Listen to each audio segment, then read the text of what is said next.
Salesforce object data type is basically referring to the Salesforce objects. Okay, let's say you have to store an account detail. You have to store an account detail in a variable. Now, for storing an account detail, so an account record can have a name, website, industry, phone number, there are multiple values to it, right? Now, how do you use, which data type do you use for storing that account record detail? So Salesforce has made things easier for you. They have, given us S object data types, and S object data type can be used for storing a complete record detail. Okay. So S object basically refers to Salesforce object. The term S object refers to any object that can be stored in Force.com platform database. An S object variable represents a row of data and can only be declared in Apex. Now this S object is something which you will only find in Apex. It is not in any other programming language, C, C++, Java. You do not see this in any other programming language. Okay. So now this refers to complete row of data in an object. Okay, so that is the thing.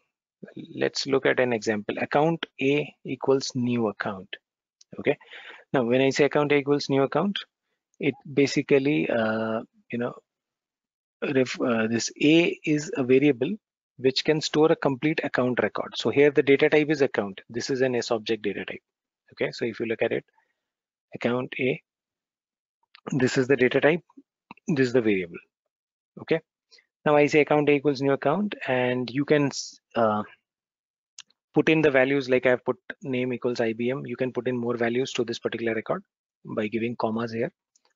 So like I've said, name equals IBM. You could have put, industry equals something, and type equals something else, phone number, website. So that way you can put all the values to this particular variable. Okay. So if you look at this, this is a complete container of a record. Okay. Similarly, you can say contact C equals a new contact, and you can, assign the values. C dot first name equals G, C dot last name. This could have been something else, let's say Singh. So yeah, that way. So this is how you can actually, assign the values to your S object data types. Okay. Now, with this, what happens if, let's say, if I go with this particular record, what you can do now, since you are able to, define data types which can store complete records. Now this will help you see in Salesforce or in Apex programming. I think most of the times whatever logics we will be executing is going to be around the records, right? That okay, fine, if this record has this, then do this and all that stuff. So that is going to be there. So S object will be very much used. Okay. So let's say you define this here, account A equals new account and name equals IBM. Now next statement or the next line, what I can do is I can go ahead and write that okay, fine, if A dot industry equals technology, then do this, something like that, right? Or if A dot name is blank, then do this, right? So that is the thing. So S object data type, the variable is there, retrieving value from individual fields is variable name dot field name, like this one, C dot first name, C dot last name. Okay, so that is how it works. If there is a custom object, you have to just, you use the custom object data type same way, but data type name will be the API name of the custom object, which will have a _C. Okay, so I do not know if you guys have noticed this so far, but if you have not noticed it, you can go back and check it today, that whenever there is a custom object that you create, it will always have a _C at the end of it in the API name. Okay, so if you go and create a custom object called project, the API name of that particular object will become project _C.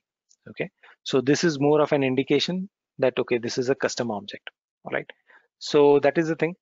So when you're using when you're defining a variable using a custom object, you will have to make sure that you're using the API name of it.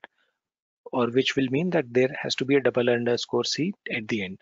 Okay, so try to use the API name. I mean, that's an easier thing for you to understand.